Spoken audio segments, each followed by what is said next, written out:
Welcome back to Afro-K Dark Diaries TV family. If you are just joining us, stop everything. Go back to part 1 and part 2 first, because you need context for what is about to happen. You need to understand what Amara Nkosi survived to get to this moment. For those who stayed with us, you know exactly where we are. Amara, professional dominatrix, psychology expert, a Nigerian woman in Seoul who has spent 5 years learning to control everything and everyone because a man named Chidi once tried to own her soul, has just returned from Port Harcourt with her hands still shaking. She faced Chidi. She broke him. She came back. She and Jung Tae-hyun, Korea's youngest billionaire, a man who hired a fake stalker to make her need him, a man who kneeled for her, who stood between her and a knife without blinking. They came back to Seoul together. And they made love for the first time in a hotel room in Port Harcourt. Not D/S. Not power exchange. Just two broken, terrified people choosing each other. She thought it was over. It was not over. Because while they were in Nigeria, she received a message from someone calling themselves the Shadow. Someone who has been watching her for 2 years. Someone who placed professional cameras in her dungeon and her bedroom. Someone who filmed her most powerful clients, a government minister, a married CEO, in compromising positions. Someone who says they are not a stranger. Someone she trusts. And they gave her 1 week to submit completely. No limits, no safe words, total surrender, or they release everything and destroy her. Family. When a dominatrix is blackmailed. When the woman who makes powerful men kneel is suddenly the one on her knees. When every wall she built, every camera she installed, every lock she changed turns out to mean absolutely nothing. That is not just a story. That is a reckoning. Drop a comment right now. Shadow if you think you already know who it is. Wrong if you think it is not who we are going to find. Because part 3 is going to teach you something important about surveillance, about trust, about the psychology of obsession, and about what happens when two deeply damaged people decide to fight for each other instead of running away. This is the Surrender Clause, part 3. The Shadow has a face. Let us find it. They arrived back in Seoul at 7 in the morning. Incheon Airport was chaos. The usual roar of international arrivals, announcements in Korean and English and Mandarin overlapping, the smell of coffee and jet fuel and duty-free perfume. Tae-hyun moved through it with the precision of a man who had taken this same exit route hundreds of times. 2 security guards flanked them. A black car waited at the curb. Amara had not slept on the plane. She had spent 6 hours in her window seat watching the darkness outside and thinking, methodically, the way her psychology training had taught her to think when emotion threatened to overtake reason. What do I know? Someone placed cameras in my dungeon before I noticed them. Before Tae-hyun. Before Park. The oldest footage on that drive was from 22 months ago, which meant the Shadow had been watching before either of her known stalkers entered the picture. What does that mean? It means the Shadow is not reactive. They are not someone who saw her and became obsessed. They are someone who arrived with a plan. Pre-planned. Premeditated. She was already a target before she knew she was a target. What does that mean? It means someone chose her specifically. Not randomly. Not from loneliness or fantasy. She was selected. Why? The question she had not yet answered. In the car, Tae-hyun had not pushed her to speak. He was learning, she thought. Learning to read her silences. Learning that sometimes the most important thing a person could do was simply stay present without demanding that presence be acknowledged. When they pulled into the underground parking garage of his building, he finally spoke. I called my counter-surveillance team from the plane, he said. They're already at your dungeon. Your apartment too. Full sweep. How long will it take? 4 hours. Maybe 5. He met her eyes. They're the best. Former NIS. National Intelligence Service. The Korean equivalent of the CIA. If there's a camera the size of a pinhead in either space, they will find it. Thank you, Amara said. It was the most vulnerable thing she had said to him in hours. They went to his apartment first. Amara showered for 23 minutes, standing under water so hot it turned her skin pink, trying to scrub away the feeling of being watched. Of having been watched. Of years of privacy she thought she had, morning routines, private moments, vulnerable hours. All of it recorded without her knowledge. She dried off and dressed in clothes Tae-hyun had quietly laid outside the bathroom door. A soft cream sweater. Dark trousers. She did not ask how he knew her sizes. He already knew everything about her. That thought used to terrify her. Now it was the least frightening thing in the room. He had made fried eggs and rice, simple, not trying to impress, just feeding her. and they sat at his kitchen island eating in companionable silence while outside the floor-to-ceiling windows Seoul was waking up, golden morning light sliding between glass towers. Her phone buzzed. His head of counter-surveillance. She put it on speaker. Ms. Nkosi, we've completed the initial sweep of the dungeon space. And, a pause that carried weight, we found 7 cameras, all professional grade. The lowest model here retails for 4 million won. The highest is government procurement standard. Government procurement standard. Amara set down her fork. Meaning this equipment is not available to civilians through normal commercial channels. Whoever placed these cameras either has intelligence connections or significant black market resources. Another pause. There is something else. Tell me. 6 of the 7 cameras share the same installation signature, same anchoring technique, same concealment method. They were likely placed by the same person at roughly the same time, approximately 20 to 24 months ago. He paused. The 7th camera is different. Different brand. Different technique. Much more recent. We estimate installation within the last 6 to 8 weeks. Amara looked at Tae-hyun across the kitchen island. He had gone very still. Someone replaced one of the cameras recently, she said. Yes. And they replaced it with a significantly better model. Higher resolution. Better audio capability. Night vision. The analyst's voice was careful. Ms. Nkosi, the person who placed the original 6 cameras and the person who replaced the 7th may not be the same individual. The kitchen fell absolutely silent. Are you telling me, Tae-hyun said slowly, that there are 2 different people involved in this surveillance? The physical evidence suggests that possibility, yes. Amara absorbed this. Pulled it apart. Not one shadow. Possibly 2. Or, one shadow who changed methods. Who upgraded. Or, one shadow who handed off operations to someone else. Who let someone else maintain the infrastructure while they disappeared from the field. A network. She had not considered a network. The apartment sweep took longer because Amara's Itaewon building had more square footage and more places to hide small things. They got the results 2 hours later. For more cameras. Bedroom. Living room. Kitchen. The hallway outside her front door. And one thing the dungeon did not have, a listening device embedded in her smoke detector. Audio surveillance. Someone had been listening to her private conversations for nearly 2 years. Amara sat on the edge of Tae-hyun's bed when she received that information and let herself feel it. Let herself process it without managing it, without controlling the emotional response, the way her own training told her to. This was grief. This was violation. This was the feeling of retrospectively losing privacy you never knew was already gone. Every phone call with her mother. Every late night when she talked to herself while cooking. Every time she had cried alone in her kitchen at 2 a.m. because the loneliness of living in a country that was not her own had caught up with her. All of it. Heard. Tae-hyun sat beside her and did not say anything. Just placed his hand over hers on the mattress. After a while she spoke. When I was in my first year in Seoul, she said, I used to talk to my grandmother in Pidgin every Sunday. She died 2 years ago. The last call I had with her, the night she died, I was sitting in my kitchen. She was telling me about her garden, about how the tomatoes were taking over everything. Amara's voice did not break, but her eyes were very bright. Someone heard that. Someone heard the last conversation I had with my grandmother. Tae-hyun's jaw tightened. He did not release her hand. We are going to find them, he said quietly. I know. And when we do, I'll decide what happens. She looked at him. Not you. Me. He nodded once. No argument. She had expected him to fight for control of this. Old Tae-hyun would have said he would handle it, fix it, protect her, manage the outcome. This version just nodded. She was startled to realize his 8 sessions of surrender training had actually worked. By noon they had built a wall. Not a literal wall, a digital one. Tae-hyun's penthouse office had a massive display screen that usually showed stock movements and global market data. Now it showed something different, a timeline. Photographs. Names. Connection lines. Everyone who had ever had access to Amara's dungeon in the last 24 months. The list was longer than she had expected. 15 regular clients, all vetted, all anonymous, but all of whom had been inside that space. 3 building maintenance visits. 1 emergency plumber. 1 electrical inspection. The crew that had set up the dungeon 2 years ago.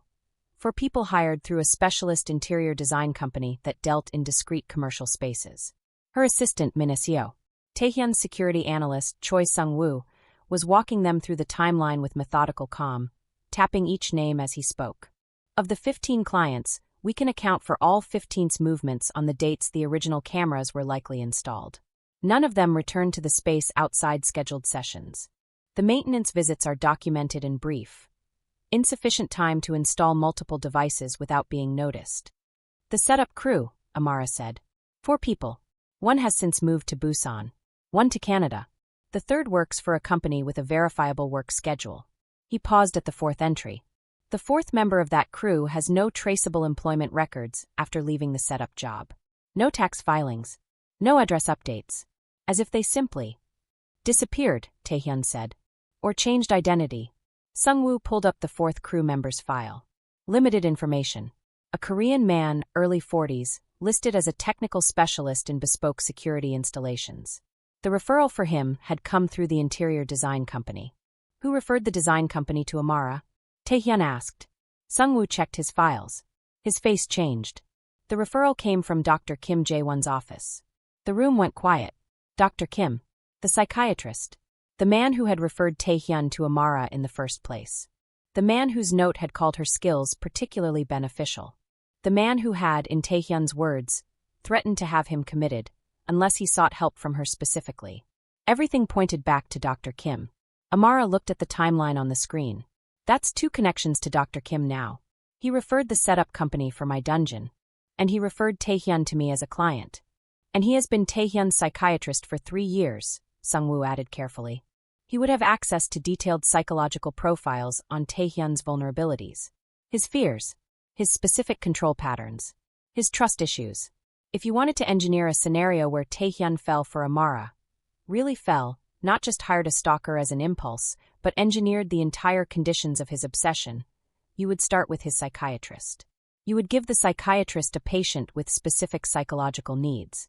And then you would point that patient toward the exact woman designed to meet those needs. Dr. Kim built me, Tae-hyun said slowly. The words landed like stones. Spent 3 years in sessions with me.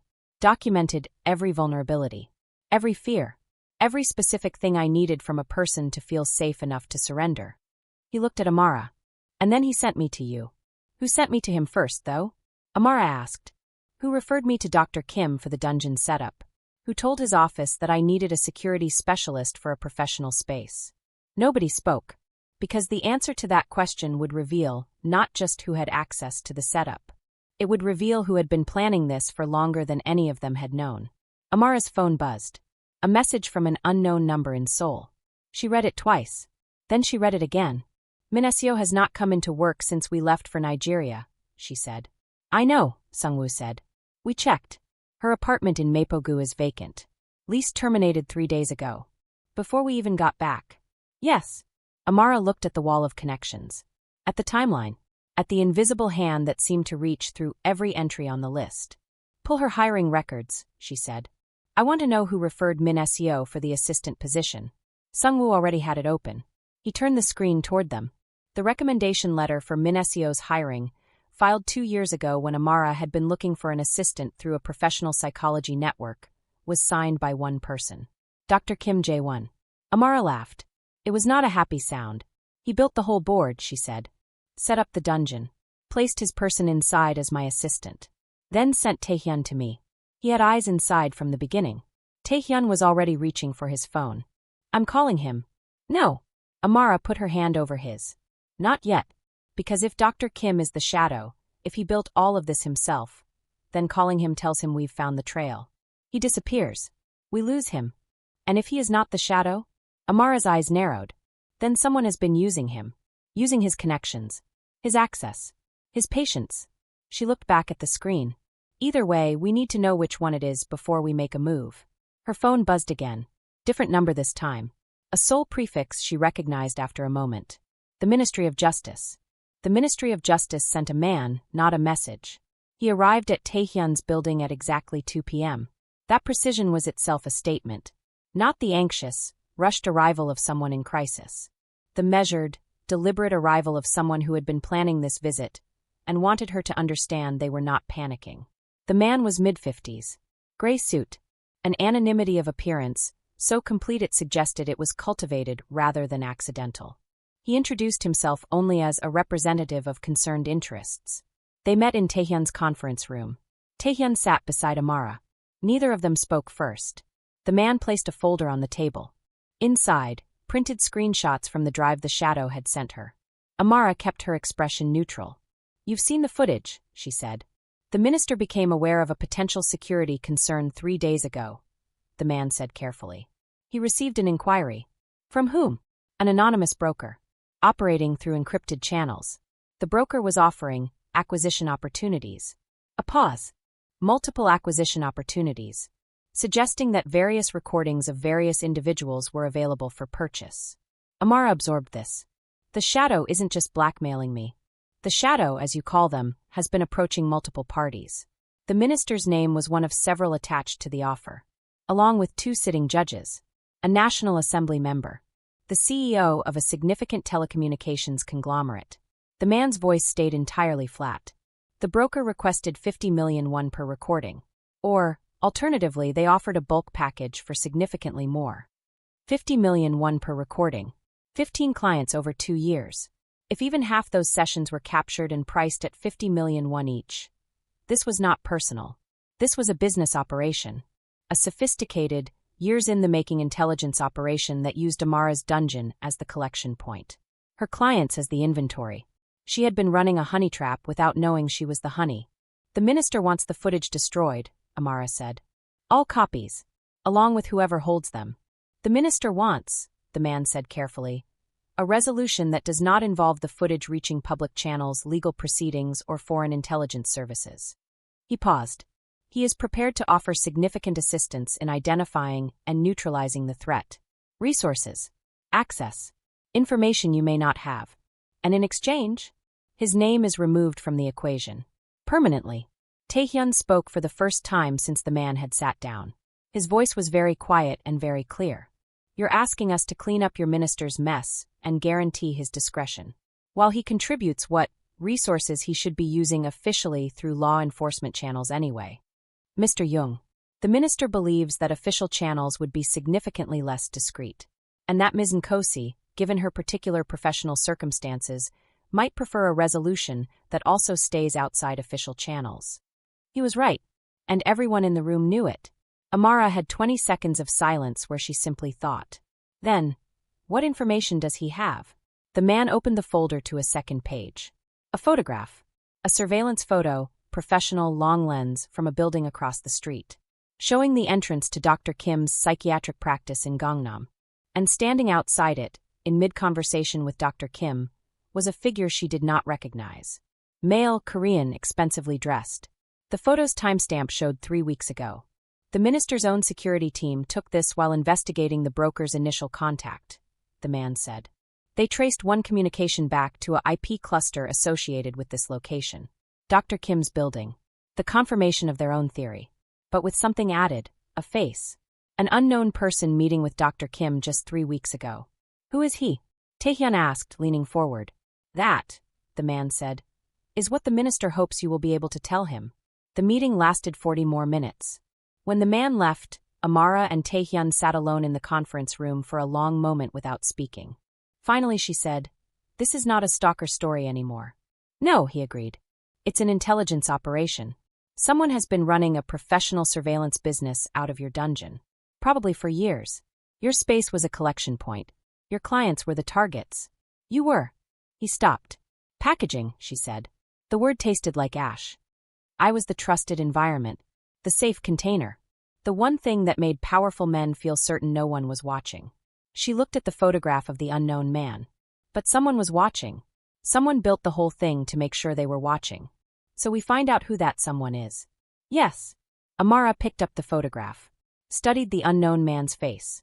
There was something about his posture. The way he stood relative to Dr. Kim. Not like a patient. Not like a peer. He's not a colleague. And he's not a client. He's a boss. How can you tell? Because Dr. Kim is leaning forward. Deferential. Explaining himself. She had spent 5 years reading body language professionally. This was not a meeting of equals. Dr. Kim is answering to this man. Not the other way around. Tae-hyun was quiet for a moment. Could Dr. Kim be a victim in this? Someone who was being used? It's possible.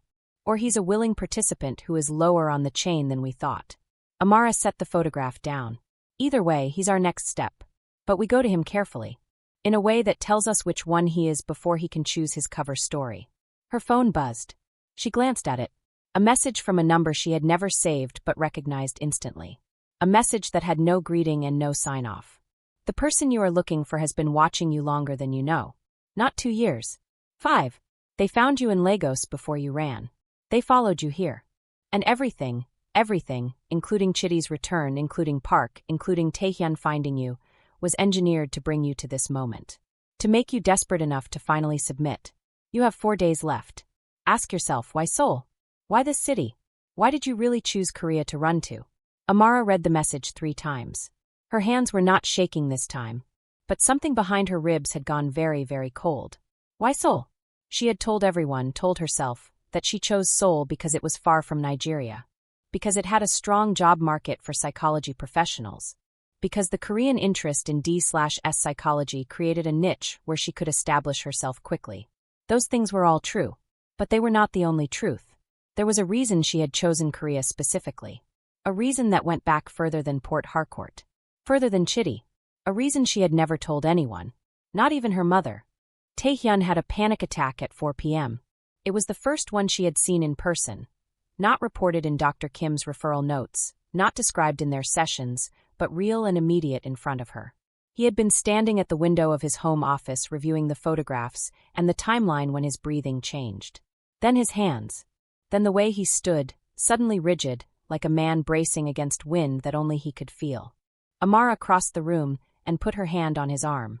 Breathe, she said. He exhaled hard. I know what's happening. Breathe first. Analysis later. He breathed. She watched him, reading the physiology with professional eyes. The shallow, rapid intake. The way his shoulders had crept toward his ears. The almost imperceptible trembling in his forearms. This was not just stress. This was a body that had been running on emergency fuel for years and had finally hit empty. Sit, she said. He sat. She pulled a chair close, not behind him the way she would in a session, not above him in a position of dominance. Beside him. Level. She took his hand and guided it to her pulse point at her wrist, the way she had learned from a trauma specialist in her 2nd year of practice. Feel that, she said quietly. Steady. 62 beats per minute. Your nervous system wants to sync with mine. Let it. He closed his eyes and focused. After 2 minutes his breathing had normalized. You need to understand something, Amara said, keeping her voice at the same measured pace. This is not weakness. What you're feeling right now, the panic, the loss of control, the sense that everything is happening simultaneously and none of it can be managed. This is your body doing exactly what bodies are supposed to do. It's an alarm system. And the alarm is accurate. The situation is threatening. It is large. It is outside your control. That doesn't make it easier to feel. No. But understanding it gives you choice. When you know the alarm is accurate, you stop fighting the feeling. You stop using energy to argue with your own nervous system. She squeezed his hand. The panic attack is not the problem. The panic attack is the body's report on the problem. Your job is not to stop the report. Your job is to receive it. Say, I hear you. I know. Now let's think. He opened his eyes and looked at her. You're brilliant, you know that? I'm a professional. There's a difference. But she was almost smiling. Can I ask you something clinical? Go ahead. The shadow's message. Why Seoul? The way your face changed when you read it. He studied her. What are you not telling me? Amara took a breath. A real one, the kind that required decision. Not yet, she said. I need to understand more before I say that part out loud. Because saying it changes things. And I need to know we're in the right place before I change everything. He was quiet. Then, okay. I said I would stand beside you, not over you. If you need time on this, you have it. But Amara, he turned to face her fully. When you're ready, I want all of it. Whatever it is. However it changes things. I am not going anywhere. She had not expected that. Had prepared, somewhere in the back of her mind, for him to push. To demand. To leverage the emotional intimacy they had built in Port Harcourt as a reason she owed him disclosure. Instead he had just waited, given her the room. She thought, this is what psychological safety actually looks like. Not the absence of danger. Not the removal of all threats. Just this. A person who says, "Take your time, I am not leaving." She had been creating this environment for clients for 5 years. She was not very experienced at being inside it herself. "There's something else you should know," she said, pivoting carefully. "About the Shadows operation. About what it actually is." She looked at the photo of the unknown man meeting with Dr. Kim. "This is not a stalker. Stalkers act from personal obsession. They need proximity because they need to feel near the object of fixation. But what we have here is distance. Infrastructure. Patience. This person waited nearly 5 years before making any direct move. That is not obsession." She paused. "That is strategy. What kind of person thinks 5 years ahead? Intelligence. Organized crime. Politics." Amara ticked the options. "Or all 3. She looked at the photo again. "The surveillance in my dungeon was never about me personally. I was the access point, the trusted container that powerful, paranoid men would enter willingly and without guards. My professional reputation for discretion was an asset. My psychological training made me more valuable, not less, because I could read my clients well enough to keep them coming back." "You're saying someone identified you as a tool?" "Yes. Before I even arrived in Seoul. Someone identified me as the perfect tool for a long-term intelligence collection operation." She paused. "Which means they knew about my psychology degree, knew about my Chidi training, knew what kind of professional I was going to become before I fully became it." Tae-hyun stared at her. "That's not possible unless they were watching me before I got here." She nodded. "In Port Harcourt. Or even before that." The message's words surfaced again in her mind. 5 years. Lagos before you ran. She had not run from Lagos. She had run from Port Harcourt. Which meant the shadow knew the difference. Which meant the shadow knew her real timeline. Which meant the shadow had access to information about her life before Chidi. Before psychology. Before everything she thought of as her story. Comment 5 years, right now if you felt that shift. Because what Amara is beginning to understand is not just that she has been watched. She is beginning to understand that she was placed. Like a piece on a board. And someone has been playing a very long, very patient game. At 10 that night, the investigation stopped. Not because they had run out of threads to pull. There were more threads than ever. Too many, spinning in too many directions, and the more they pulled the more the center of the pattern seemed to shift, to recede, to rearrange itself into a new configuration that required starting over. It stopped because Amara stood up from Tae-hyun's office desk, walked to the window, and pressed her forehead against the cold glass. And said, "I need to stop. Right now. For tonight." He watched her from across the room. "Okay," he said. "Not because I'm giving up. Because I'm losing my ability to think clearly. And I cannot afford that." She pulled back from the glass and turned to look at him. She stopped. Searched for the right words. "I need to be somewhere that isn't this. For a few hours. I need to be a person instead of an investigation." He crossed the room slowly. Stopped in front of her. His hand came up to her face the way it had in Port Harcourt, careful, questioning, giving her every opportunity to step back. She didn't step back. "Is this okay?" he asked. "Yes." She closed her eyes and leaned into his palm. The warmth of it was extraordinary against her cheekbone. "Yes. It's okay." He kissed her. Soft. No urgency. The way you kiss someone when you are not trying to get somewhere. When the kiss is the destination. His other hand came to rest on the curve of her hip, not pulling, just touching. She kissed him back and everything that had been clenched inside her all day began, infinitely slowly, to release. "Tell me what you need," he said against her mouth. "Take me to bed. Please." Her voice came out lower than she intended. "Not to sleep. I've had enough of being alone with my thoughts tonight." He pulled back to look at her face. Making sure. Asking without asking. "I'm not fragile," she said. "And I'm not dissociating. I'm right here. I want this." She paused. "I want you. The same way I wanted you in Port Harcourt. Deliberately. With my whole mind. Even knowing everything that's complicated and unresolved and terrifying between us." He exhaled, a shaky, relieved sound that she recognized. He needed this too. Had been keeping himself at careful distance all day, managing the investigation with the same rigid discipline he brought to everything, not touching, not reaching, waiting for her to lead. "Then come here," he said softly. He led her by the hand to his bedroom. It was different from Port Harcourt. That night had been desperate, the rawness of confession, the urgency of tomorrow's confrontation pressing down on them, the need to claim something real in a moment that felt entirely precarious. Tonight was different. Tonight there was no emergency pressing behind them. Only the steady, intimate weight of two people choosing each other, again with full information. She stood at the foot of his bed, and he undressed her slowly, the way he had learned she needed it. No rushing. No stripping away in a hurry that made her feel like a gift being unwrapped rather than a person being seen. The cream sweater first, lifted carefully over her head, and he paused to press a kiss to her shoulder as it came free. Her collarbone, the hollow of her throat. "You have a habit of kissing every piece of skin as it appears," she observed. "Is that a complaint?" "No." Her trousers next pooled at her feet.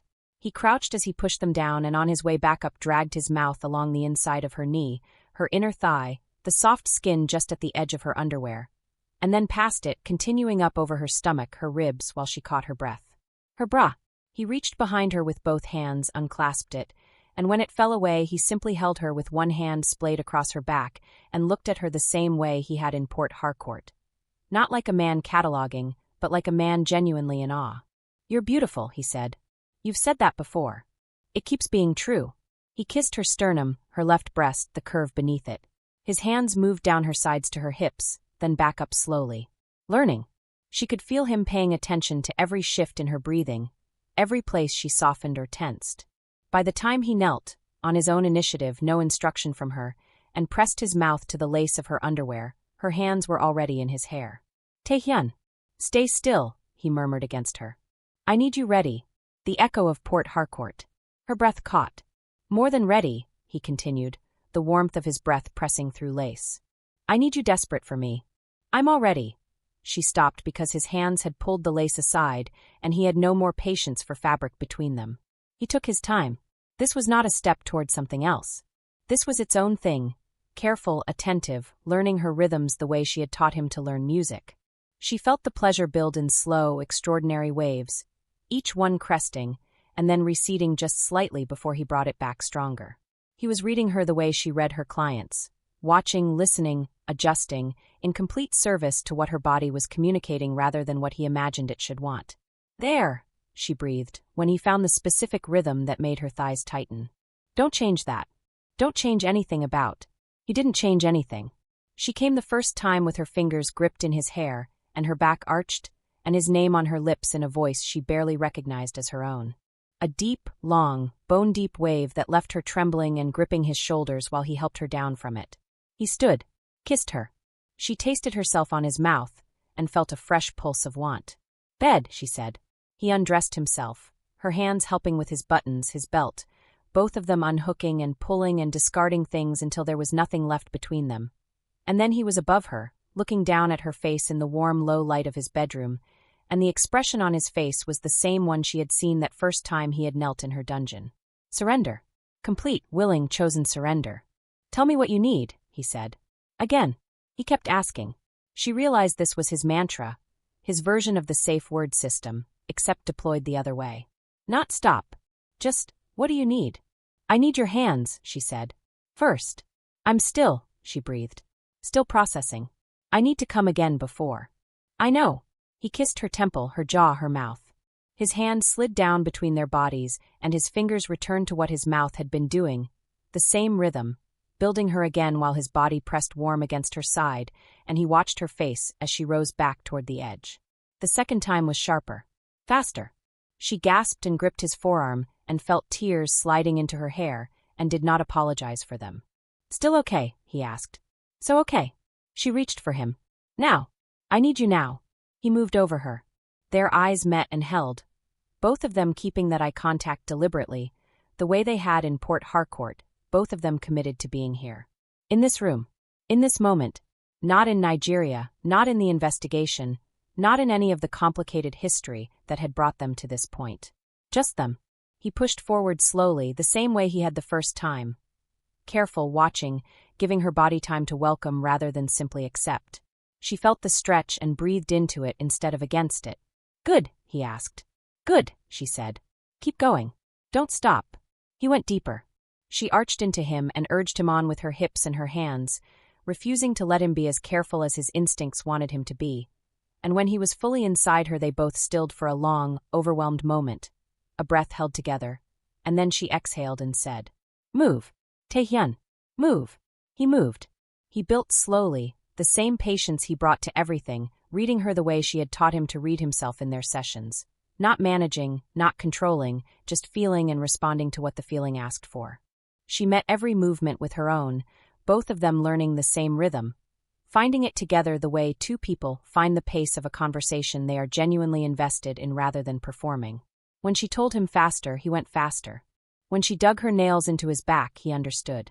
When she said his name in a voice that was somewhere between prayer and command, he lost the careful control she had known he was maintaining.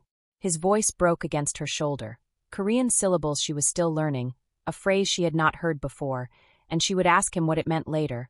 But right now the sound of it was enough, the rawness of it, the way it meant he was as present as she was, as lost, as completely given over to this specific, unrepeatable moment. She came a third time. The loudest time. He came moments later, shaking, with her name on his lips the way she had heard it in Port Harcourt. A chant, a prayer, a claim that was the opposite of the possessive ownership of Chidi or the manufactured obsession of Park. This was someone saying your name because saying it is the only thing that makes sense. Because you have become the reference point. Because without the utterance of it the experience has no anchor. After, he collapsed beside her and pulled her close, and they lay tangled in his sheets with their heartbeats gradually slowing, and Amara cried for the second time in 2 days. Quietly, without embarrassment. "What is it?" he murmured against her hair. "Nothing bad." She wiped her face with the sheet. "I just keep forgetting that this is allowed. That I'm allowed to want this. To have it." A pause. Chidi spent 2 years telling me that my true nature was submission. That every good thing in my life was something I hadn't earned, just been given because he shaped me. And even now, 5 years later, even knowing he was wrong, sometimes I feel it. Feel like I don't deserve something that feels this good. Tae-hyun was quiet for a moment. Then he said, "I told my first girlfriend that I didn't cry. That men in my family didn't show weakness. I was 14. He paused. "I cried every night that first year after my mother died. Alone. In the bathroom. With the tap running so my father wouldn't hear." She turned her head to look at him. "We both learned the wrong things about what we deserve," he said. "And we are both unlearning them. Together. At the pace it takes." He pressed his lips to her forehead. "You deserve this, Amara. You deserve all of it. And you don't need my permission for that. But I'm telling you anyway because I think you need to hear it from someone who knows you." She was not going to cry again. She was absolutely going to cry again. She pressed her face against his chest instead, and chose to let herself be held completely, without managing it. Outside, Seoul breathed and glittered in the dark. And for a few hours, nothing needed to be solved. They went to Dr. Kim the next morning. No appointment. No advance notice. Tae-hyun had arrived at Dr. Kim's Gangnam practice at 9 a.m. for years. The man knew his rhythms. He knew Tae-hyun ran early, and pushed his own schedule. An unannounced 9 a.m. visit would register as Tae-hyun being Tae-hyun. What Dr. Kim would not expect was Amara. The waiting room was precisely what a psychiatrist's waiting room in this part of Seoul was expected to be. Calm colors, considered furniture, the specific silence that money purchased from the surrounding city. A receptionist who smiled with practiced warmth.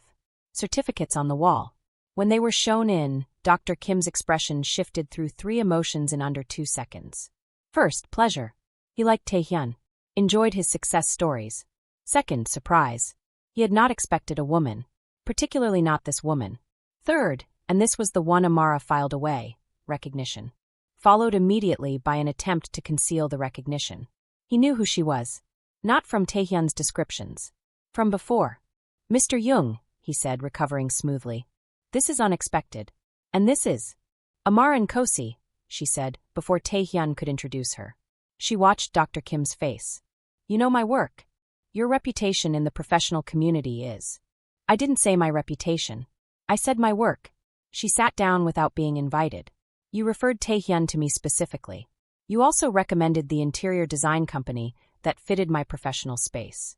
And the assistant who has been working in my dungeon for 2 years." She paused. "You know my work very well, Dr. Kim." The psychiatrist was good. She gave him that. His face moved into a carefully calibrated concern, not the manufactured blankness of someone caught, but the considered gravity of someone being unfairly accused.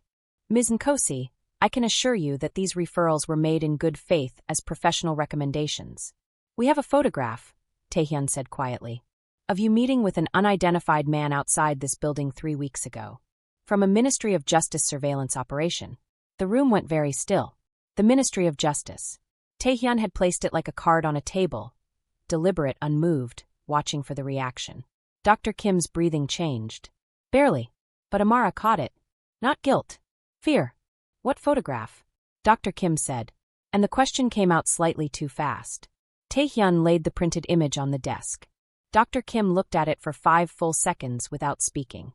Then he stood up, walked to his office door, and locked it from the inside. He came back to his desk. Sat down. When he looked up, his face was different. The professional warmth was gone. What replaced it was something Amara recognized. The expression of a man about to say something he had been holding in for a long time and was no longer certain he could afford to keep holding. I was never meant to be part of this, he said. I want you to understand that first. Tell us what you were part of, Amara said. The story Dr. Kim told took 40 minutes. It had begun 6 years ago with a consultation. A new client, referred through academic channels, a Korean-American businessman involved in private equity. The client had presented with moderate anxiety, nothing unusual. But over months of sessions, the client had begun asking questions that went beyond his own psychology. Specific questions about high-profile clients in the mental health sector. About who treated whom. About vulnerabilities. Dr. Kim had told himself it was curiosity. Had told himself the questions were theoretical. But then the gifts had started. Not large, a bottle of wine, dinner invitations, introductions to the right people at the right events. And then gradually requests. Small ones. Just names. Just referral suggestions. Just point this person toward this professional. It will be good for them. He had referred Amara to the interior design company 18 months before he referred Tae-hyun to her. They told me they needed a professional with her specific qualifications to fill a gap in the market, he said.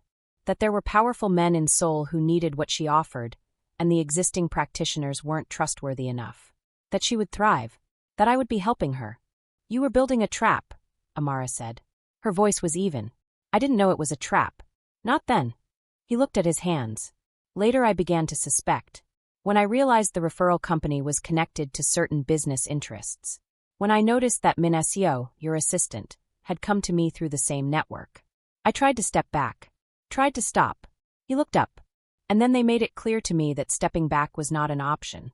Who is they? Tae-hyun asked. Dr. Kim looked at the photograph on his desk. At the man standing with him outside. His name is Song Hyun-woo. He's listed publicly as a private security consultant. He is not a private security consultant. He paused. He is the operational director of a private intelligence firm. They specialize in the collection of compromising material on political and business figures. They sell it, or they use it as leverage. Or both. How long have they been operating from my dungeon? Amara asked. I don't know the full timeline. I was told the space was identified as suitable 4 years ago. Before you arrived in Seoul. Dr. Kim paused. Ms. Nkosi, I believe you were identified as the ideal practitioner for this role before you ever decided to leave Nigeria. I believe the conditions of your arrival in Korea were curated. The room was very quiet. What does that mean? Tae-hyun asked. Dr. Kim looked at Amara. I think she knows. Amara stood. Her chair scraped back. We need Song Hyun-woo's full file, she said. Address. Associates. Everything your sessions with him revealed. Ms. Nkosi, I cannot ethically. He is blackmailing me, doctor. He has used your professional network to build a surveillance infrastructure. He has placed his people in my life for years. He has ruined my sense of safety in my own home. Her voice did not rise. It went lower, quieter, more absolute. And if you don't give me what I need to end this, I will make sure that every professional body that oversees your practice receives the full account of your participation in this operation. Knowing or unknowing. Dr. Kim held her gaze for a moment. Then he opened his drawer and pulled out a physical file. Old school. Paper. The kind you kept separate from your digital records because you didn't trust digital records. He slid it across the desk. Song Hyun-woo, he said. His real name, his company registrations, his known associates. He paused. And something else. Something I discovered 3 months ago that I have been trying to decide what to do with. Amara opened the file. Inside, clipped to the first page, was a document she recognized. A University of Port Harcourt faculty directory. And on it, circled in ink, was Chidi Okonkwo's name. With a notation beside it, initial identification. Asset potential, high. Her blood ran cold. Song Hyun-woo found you through Chidi, Dr. Kim said quietly. Not the other way around. He identified you because of your unusual profile, psychology student, exceptional people-reading ability, discovered through Chidi's network as someone who was developing precisely the skills Song needed for his operation. He watched you for years. He wanted to recruit you. But when you ran from Port Harcourt, he adapted. He decided to use you without your knowledge instead. Tae-hyun's hand found Amara's shoulder. Not to anchor her, just to remind her he was there. She looked at Chidi's circled name, and then at the notation beneath it. Contact maintained. To be reactivated if needed. He brought Chidi back, she said. Yes. When it became clear that Tae-hyun's involvement was deepening the personal dynamic in ways Song had not intended. When you began to actually investigate instead of simply continuing to practice, he brought Chidi back to destabilize you. To break your focus. Dr. Kim's voice was quiet. Chidi's return to Seoul was not coincidental. Chidi was reactivated. So Chidi had not hunted her on his own. He had been sent. Not as a stalker. As a disruption tool. Her entire time in Korea had been managed. Every threat, every piece of fear, every destabilizing event, arranged. Not always by the same hand but always by the same network, working toward the same goal. Keep Amara Nkosi controlled without her knowledge. Because a practitioner who knew she was being used would stop practicing. And the moment she stopped, the honeytrap closed. The clients disappeared. The operation ended. She had been so valuable precisely because she did not know. There is one more thing, Dr. Kim said. He turned to the second page of the file. Another photograph. Amara had never seen this person before. A woman. Korean, early 40s. Impeccably dressed. In the photograph she was seated at what appeared to be a high-end restaurant, across from Song Hyun-woo. Their posture was not the posture of employer and employee. They were equals. Perhaps more than equals. Song does not run this operation alone, Dr. Kim said. He has a partner. I have never been able to identify her through official channels. Song calls her only by a name I believe to be a codename. Amara looked at the photograph of the woman she had never seen. What name? Tae-hyun asked. Dr. Kim looked at Amara directly. He calls her Jagiya, he said. My darling. In Korean. Amara looked at the woman's face for a long time. Then she looked at Tae-hyun. The color had drained from his face. Because he recognized her. Her name was Jung Soo-Yeon. His sister. The one he had raised after their mother died, and their father drank himself to a point of uselessness. The one he had worked 2 jobs in university to fund her private school education. The one he had paid for her apartment in Mapogu and her graphic design studies, and her first professional camera equipment, and the business trip to Tokyo that had apparently been the first moment she connected with Song Hyun-woo's network. 4 years ago, Tae-hyun sat in the back of his car outside Dr. Kim's building and did not speak for 7 minutes. Amara sat beside him. She did not push, did not ask, did not manage. After 7 minutes he said, She has been, he stopped. Started again. She was 14 when I first started working for her education. I missed her graduation because of a board meeting. I missed 2 Chuseoks because of business travel. I missed, he stopped again. You were building something, Amara said. For both of you. I should have been there. His voice was very quiet. Very controlled. The control of someone not suppressing emotion but choosing, deliberately, not to detonate with it. I gave her everything financially. And nothing personally. And she built, he exhaled. She built a whole secret life to punish me for it. Or, Amara said carefully, she built a secret life because she felt invisible. Because the only person who was supposed to see her was always looking at his empire instead. She paused. That does not make what she did acceptable. It does not make the surveillance okay. But it does make her a human being with a wound, not a monster. He looked at her. You're defending her. I'm explaining her. There's a difference. She met his eyes. I was a weapon Song Hyun-woo built. She may have started as one too. Started as his recruited asset, his insider into the Jung corporate structure. And somewhere along the way it became something else. Something personal. The surveillance of me became her particular project. She paused. She wanted the thing that was getting your attention. She was jealous of you. She was jealous of everything you cared about that wasn't her. Amara's voice was even. And when she found out you had finally, for the first time in years, focused on another person, when she learned that you had spent 8 months researching me, hiring stalkers for me, choosing me, yes. I think she made that personal. His hands were pressed flat on his knees. The same position she had taught him in their first session. grounding himself. "We have to go to her," he said. "Yes. And I need you beside me. Not because I can't face this alone." He paused. "But because you're the one who understands what the shadow is. You're the one who can read what's real and what's performance. I know my sister, but you know." "Psychological manipulation," Amara finished. "Yes. I'll come." They drove to Soo-Yeon's apartment in Mapo-gu, the address they had from the connection trail Sung-woo had built. The building was quieter than Amara expected. Residential. Normal.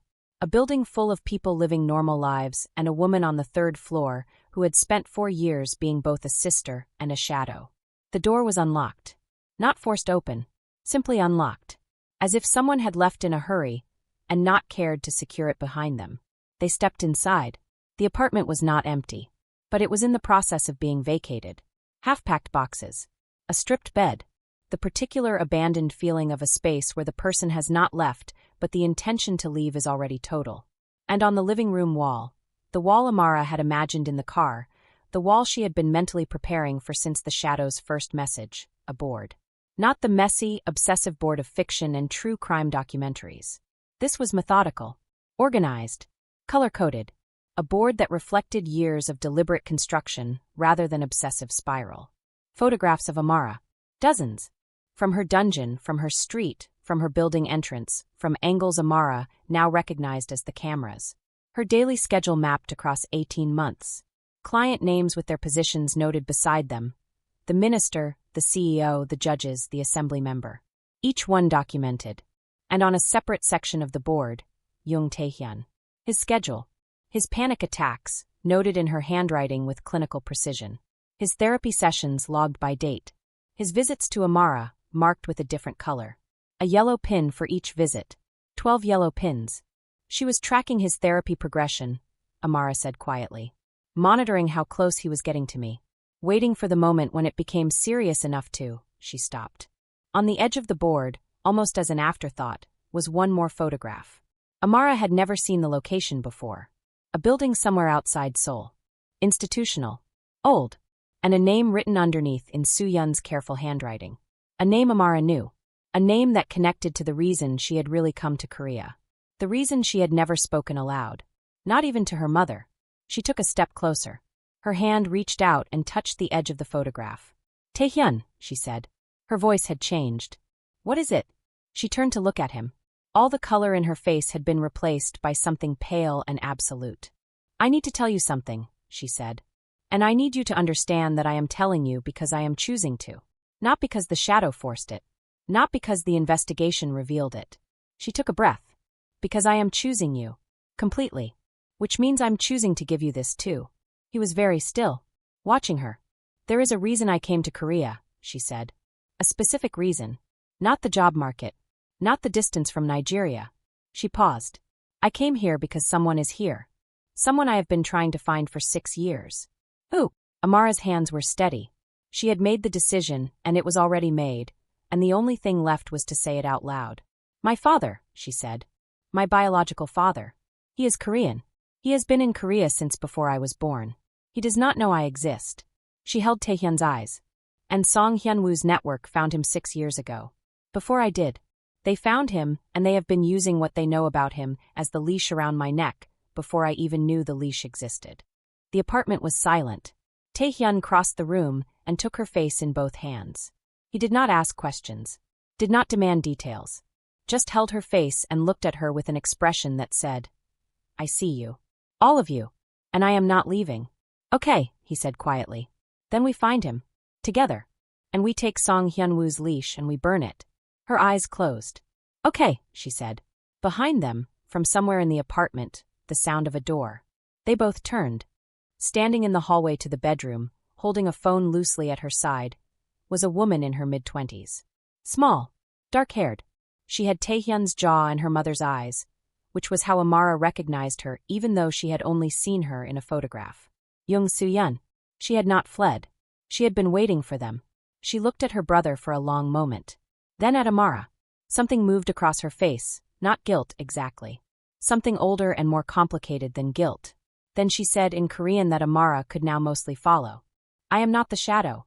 Tae-hyun went still. "I work for Song," she continued. "I was recruited.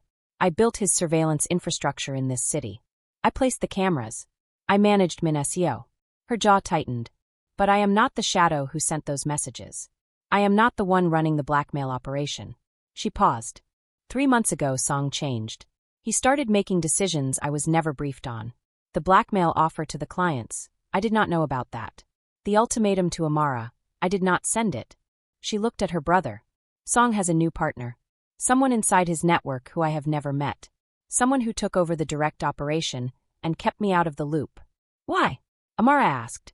Soo-Yeon looked at her.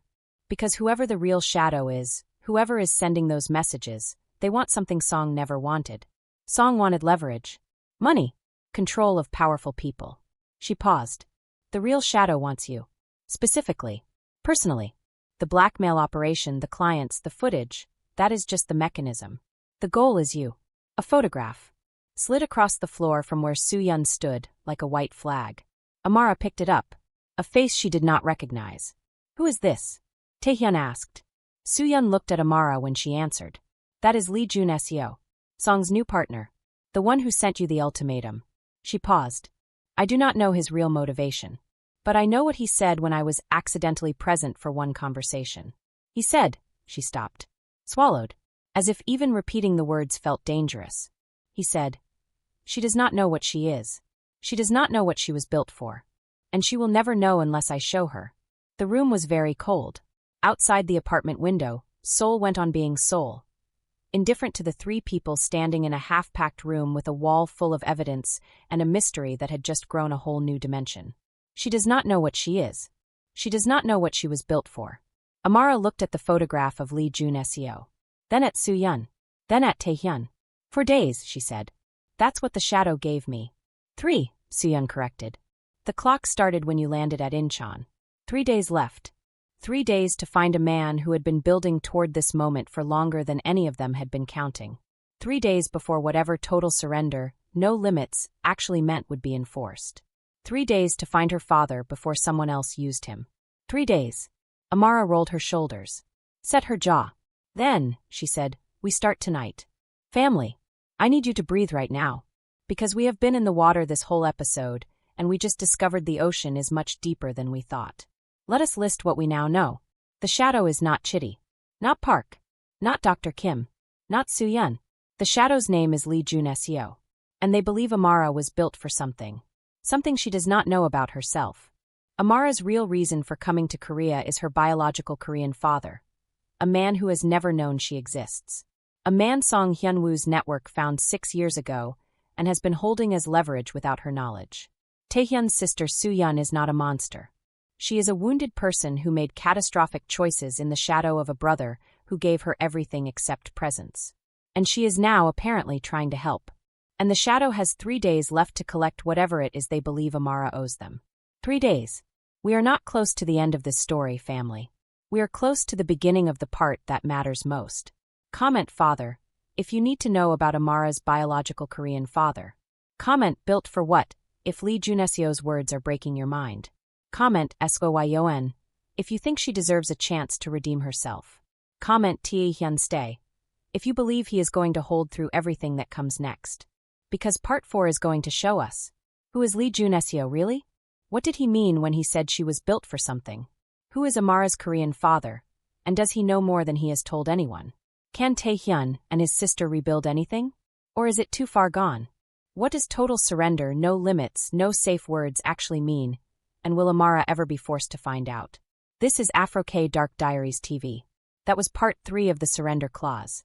Subscribe if you are not breathing. Share if you screamed at Soo-Yeon's reveal. Like if you need part 4 immediately. Because the dominatrix who taught men to surrender is about to discover that the surrender she has been running from her entire life is not the kind that happens in a dungeon.